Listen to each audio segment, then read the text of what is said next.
هل سبق وسألت نفسك لماذا نواجه صعوبات في النطق أو التواصل؟ ومتى يكون هذا الأمر طبيعياً؟ ومتى يحتاج إلى تدخل؟ أهلاً وسهلاً بكم في هذه القناة. أنا لبنى، أخصائية تقويم النطق. أدعوكم لمتابعة هذا الفيديو حتى النهاية، لأن فيه معلومات مهمة قد تفيدكم. في كثير من الحالات لا يكون تأخر الكلام عند الطفل ناتجاً عن مشكلة طبية ولا عن اضطراب واضح، بل يكون أحياناً ناتجاً عن سلوكيات يومية بسيط نقوم بها دون أن ننتبه ونظن أنها تساعد الطفل.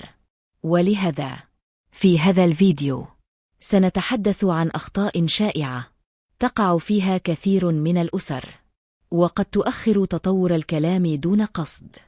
أول خطأ شائع هو الانتظار الطويل. كثيرا ما نسمع: دعوه سيتكلم وحده، كل الأطفال في العائلة بدأوا متأخرين. ولكن المشكلة ليس في الانتظار نفسه، بل في أن يكون الانتظار دون مراقب ودون فهم.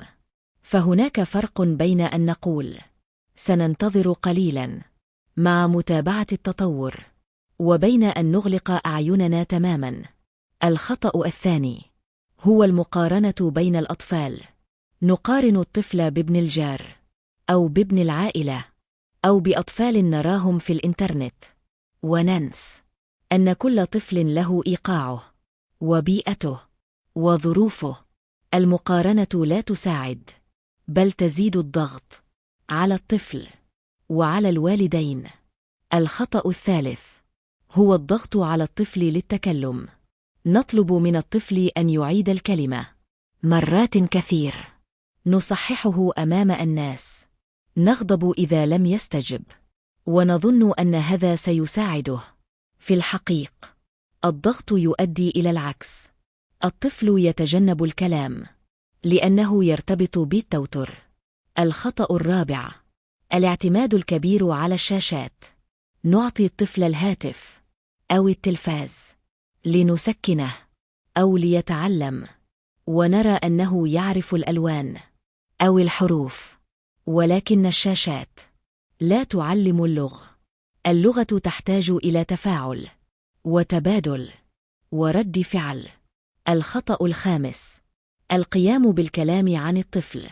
نفهم ما يريد فنتكلم مكانه، نجيب قبل أن يحاول، وبهذا نقلل فرص التعبير. الخطأ السادس عدم خلق فرص لغوية في اليوميات. نمر بلحظات بسيط: الأكل، اللعب، الاستحمام، ولا نستغلها للتواصل، بينما هي أفضل فرص لتعلم اللغة. الخطأ السابع تجاهل الإشارات المبكر. عدم الاستجابة لاسمه، عدم التواصل البصري، عدم الإشارة. هذه إشارات لا يجب تجاهلها. وفي المقابل من المهم أن نؤكد أن الوالدين ليسا مذنبين. كل أب وأم يحاولان الأفضل بما يعرفان، والوعي هو أول خطوة للتغيير. وأريد أن أطمئنكم أن تغيير أشياء بسيطة في اليوميات قد يحدث فرقاً كبيراً. ولنوسع هذا الموضوع أكثر، خاصة ندرك أن كثيراً من الأخطاء لا تكون ناتجة عن إهمال، بل عن حب زائد ورغبة في مساعدة الطفل.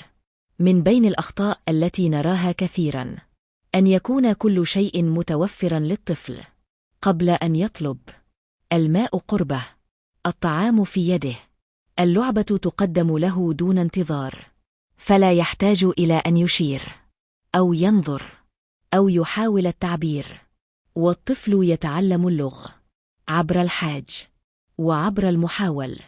لذلك من المهم أن نترك مساحة بسيطة ليحاول الطفل. ننتظر نظر أو إشارة أو صوت، ونستجيب له مع تسمية الشيء بهدوء. من الأخطاء أيضاً الاستخدام المفرط للأسئلة: ماذا هذا؟ ما لونه؟ كم عدده؟ نطرح الأسئلة دون أن نعطي نموذجاً، فيشعر الطفل أن الكلام اختبار، واللغة ليست اختباراً بل تفاعل. الأفضل أن نسمي ونصف ونعلق على ما نفعل. نقول: هذه سيارة كبير، سيارة حمراء، وننتظر دون ضغط. من الأخطاء الشائعة الانتقال السريع بين الأنشط. لا نعطي الطفل وقت للتركيز ولا للتفاعل. ننهي اللعب قبل أن يبدأ التواصل، بينما الطفل يحتاج إلى التكرار والثبات.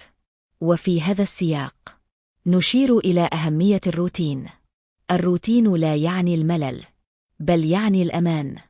الطفل يتوقع ويفهم ويبني اللغة. من الأخطاء التي نراها أيضاً تغيير لغة الخطاب مع الطفل. نتكلم مرة باللغة الفصحى، ومرة باللهجة، ومرة بلغة أخرى، ونتوقع أن يفهم كل شيء. لا مشكلة في التعدد اللغوي إذا كان منظماً وواضحاً، ولكن الارتباك قد يؤثر على بعض الأطفال. ومن هنا نؤكد أن البساطة هي الأساس. جمل قصير، كلمات واضح، نفس النمط، وشيئاً فشيئاً يتطور التواصل. ومن النقاط المهمة التي نريد التوقف عندها هي دور المشاعر. الطفل لا يتعلم وهو خائف أو مضغوط. الهدوء والطمأنينة يصنعان فرقاً كبيراً. وكلما شعر الطفل بأن من حوله يفهمه ويحترم وقته، كلما تشجع على المحاول. وأريد أن أقول لكل أب وأم إن التغيير لا يحتاج إلى أشياء كبير، بل الوعي وصبر واستمرار، وأن طلب المساعد ليس ضعفاً بل قوة. إلى هنا نكون قد وصلنا إلى نهاية هذا الفيديو. أتمنى أن يكون المحتوى قد كان واضحاً ومفيداً لكم. إذا أعجبكم الفيديو لا تنسوا الاشتراك في القناة وترك أسئلتكم في التعليقات. شكراً لكم على المتابعة، وأراكم في فيديو قادم.